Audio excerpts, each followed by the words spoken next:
Hello my friends, today we'll talk about Midrash and its connection to Tanakh and the Qur'an. First, Anachronisms of the Midrash. From creation to Jacob. Creation. Therefore God said before the creation of man, the celestials are not propagated, but they are immortal. The beings on earth are propagated, but they die. I will create man to be the union of the two, so that then he sins. When he behaves like a beast, death shall overtake him, but if he refrain from sin, he shall live forever. Well, here's a problem with that passage with Genesis 3:17, 19, and 22 and 24. And to Adam he said, because you have listened to the voice of your wife, and have eaten of the tree of which I commanded you, you shall not eat of it. Cursed is the ground because of you. In pain you shall eat of it all the days of your life. Thorns and thistles it shall bring forth for you, and you shall eat the plants of the field. By the sweat of your face you shall eat bread, till you return to the ground. For out of it you were taken, for you are dust, and to dust you shall return. Then the Lord God said, behold, the man has become like one of us in knowing good and evil. Now lets he reach out his hand and take also of the tree of life and eat and live forever. Therefore the Lord God sent him out of the Garden of Eden to work the ground from which he was taken. He drove out the man, and at the east of the gate of Eden he placed a cherub and a flaming sword that turns every way to guard the way to the tree of life. As we see, when God created the man, he created him immortal according to the Torah, but according to the Midrash, he created him mortal, and all the beasts, everything should be mortal on earth according to the plan of God, according to the Midrash. But they die. So, according to the Torah, he became mortal only after God cut his access to the tree of life. Next, God and angels. In his modesty, God took counsel with the angels before the creation of the world regarding the intention of making man. He said, for the sake of Israel, I will create the world, or as I shall make a division between light and darkness, so I will, in time to come, do for Israel in Egypt. Thick darkness shall be over the land, and the children of Israel shall have light in their dwellings. As I shall make a separation between the waters under the firmament and the waters above the firmament, so I will do for Israel. I will divide the waters for him when he crosses the Red Sea. As on the third day I shall create plants, so I will do for Israel. I will bring forth manna for him in the wilderness. As I shall create luminaries to divide day from night, so I will do for Israel. I will go before him by day in the pillar of cloud, and by night in the pillar of fire.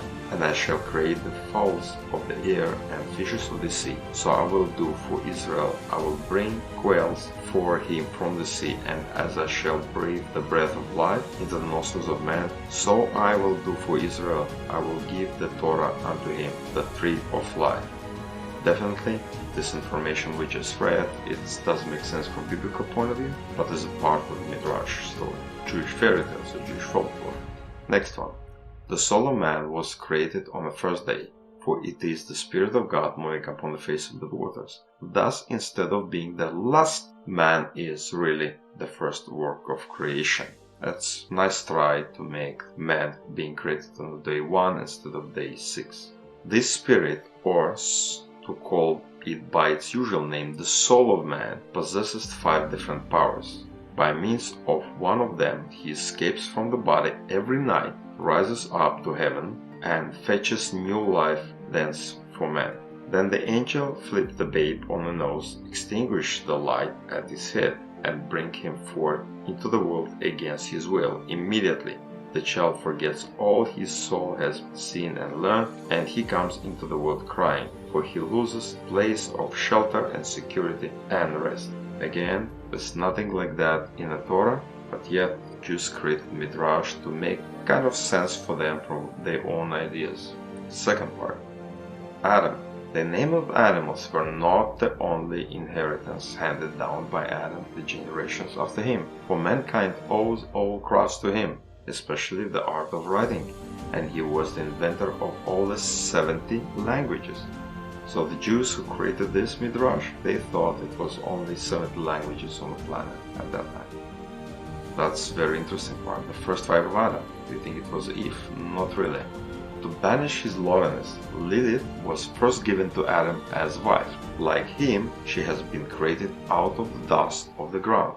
But she remained with him only a short time, because she insisted upon enjoying full equality with her husband. With the help of the ineffable name which she pronounced, Lilith flew away from Adam and vanished in the air. Adam complained before God that the wife he has given him has deserted him, and God sent forth 3 angels to capture her.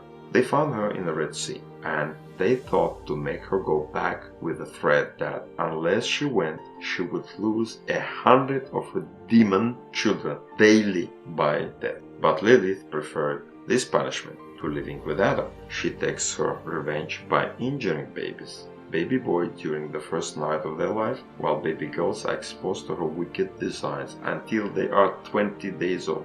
The only way to ward off the evil is to attach an amulet bearing the names of her 3 angel captors to the children, for such has been the agreement between them. Thus, as we see, it's not only bizarre story of a certain woman called Lilith who was a wife of Adam, and she flew away because she wants to be first feminist, and then when they try to capture her, they find her and threaten her that she will lose 100 demon children every day by death. True, the Lord God put the man into the Garden of Eden to dress it and to keep it, but that only means he is to study the Torah there and fulfill the commandments of God. That's interesting because that's what we find in the Torah. God said you have to take care of the garden. But here in Midrash, said no, he's not supposed to work on the garden. No, he should study the Torah. That's an interesting idea. Here's another one. Shemhazai. Shemhazai saw a maiden named Istehar, and he lost his heart to her. She promised to surrender herself to him if first he taught her the ineffable name, by means of which he raised himself to heaven. He assented to her condition, but once she knew it, she pronounced the name and herself ascended to heaven without fulfilling her promise to the angel. God said, because she has kept the law from sin, we will place her among the 7 stars, that men might never forget her, and she was put in the constellation of the Pleiades. And now the Metatron, and Shemhazai.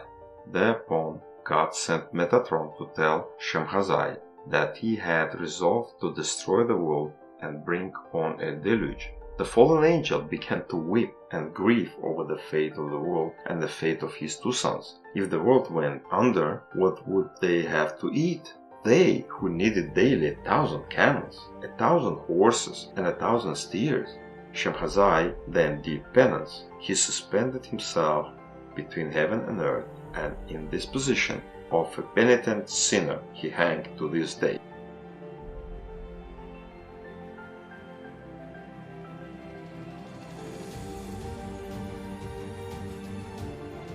Now it's Abraham. Haran was irresolute in his faith.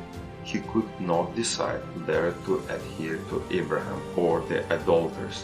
When it befell that those who would not serve idols were cast into the fiery furnace, Haran reasoned in this manner: Abraham, being my elder, will be called upon before me. If he comes forth out of the fiery trial triumphant, I will declare my allegiance to him. Otherwise, I will take sides against him.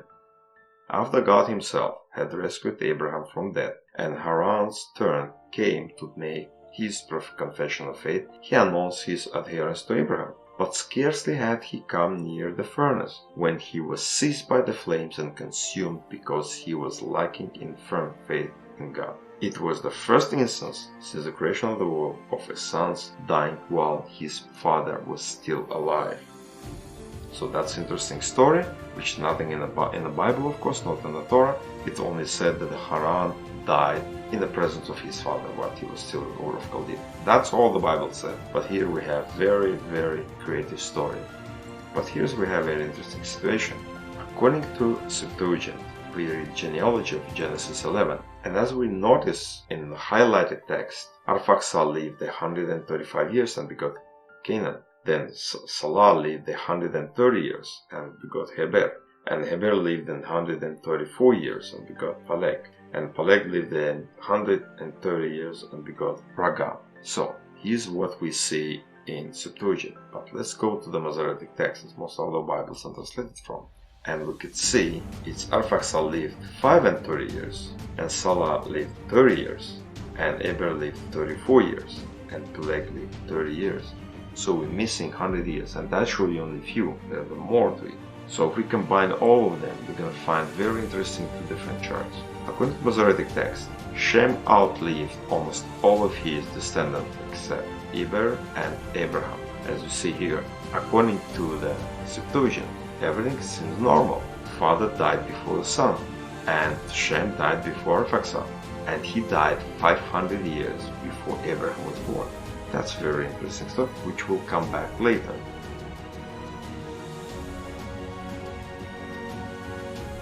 So, it was the first instance, according to the Midrash story, since the creation of the world, for his sons dying while his father was still alive. According to Midrash, Shem outlived his 7 offsprings before Terah begat Haran and Nahor and Abraham.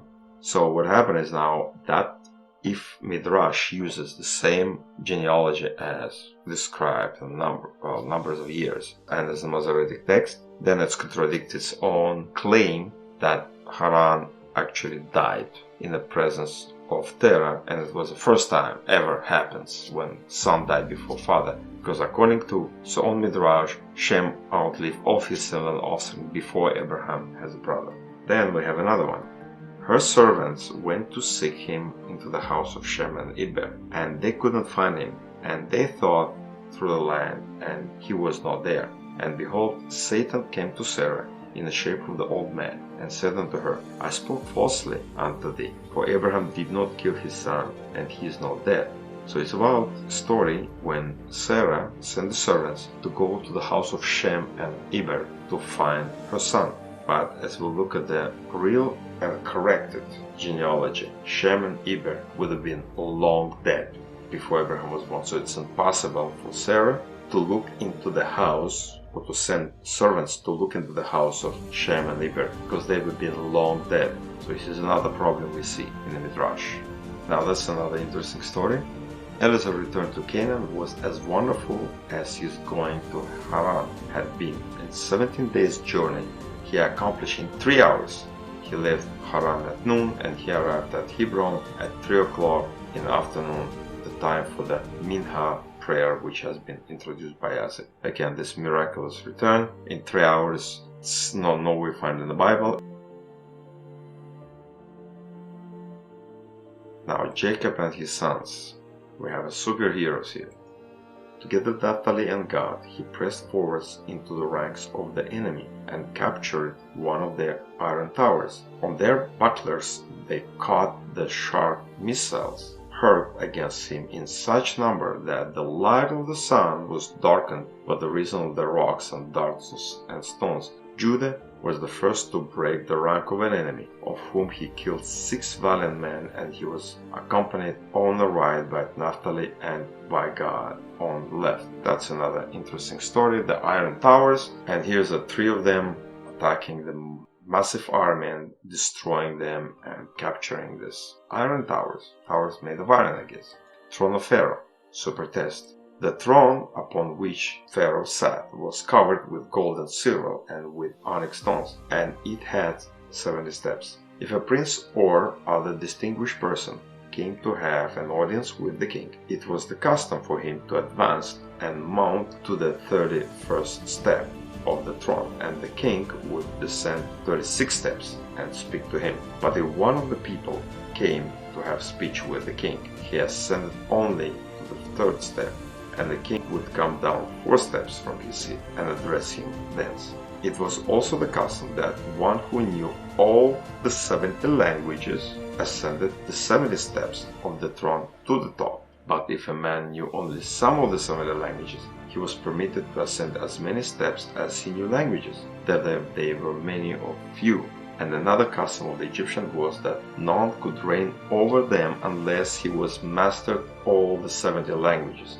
So here's another story when Pharaoh, according to this, and anyone who wants to become Pharaoh, he should know all 17 languages on the planet Earth, which existed, and this throne and 70 steps and all this very, very colorful and interesting story. Nothing to do again with the Bible. It's all like fairy tale, but nothing to do with the Bible at all. Now that's another story here. We just look forward and we see when there were so many missiles hurled against brothers, then in such number that the light of the sun was darkened, but the reason of rocks and dark and stones. It's interesting. It sounds very familiar to 300 Spartans, where this famous story when they've been told, like Persians will throw so many darts that blow the sun, to which the Spartan replied, then we're gonna fight in shade.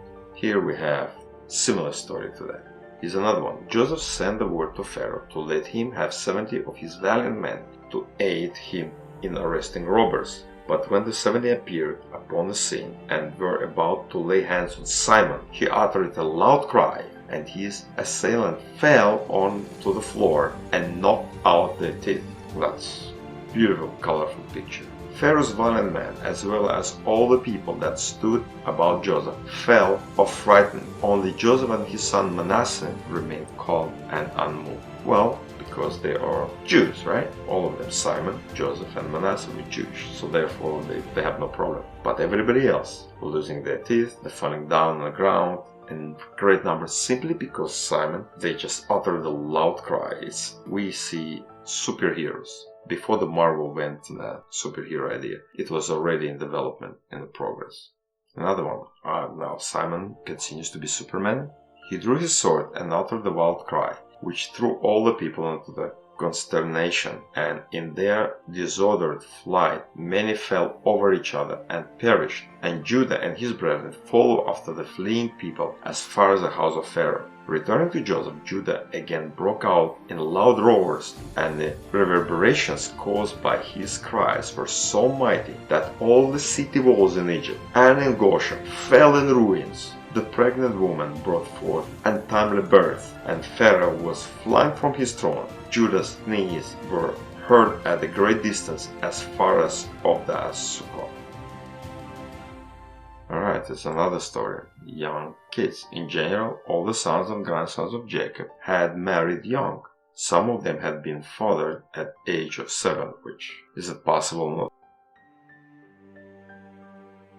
Smile of Jacob is another very interesting story. Meantime, while this altercation was going on between Esau and the others, Hishim, the son of man, arose and inquired in astonishment why they did not proceed with the burial of Jacob, for he was deaf and had not understood the words that had passed between the disputants. When he heard what it was all about, and that the ceremonies were interrupted until Naphtali should return from Egypt with bill of sale, he exclaimed with indignation, "My grandfather shall lie here and buried until Naphtali comes back." And he seized a club and dealt Esau a vigorous blow, so that he died.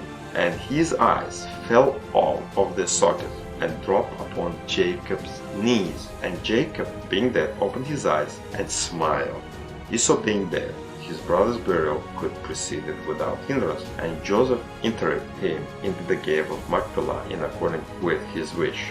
So see, we have another very strange story created by the Jews.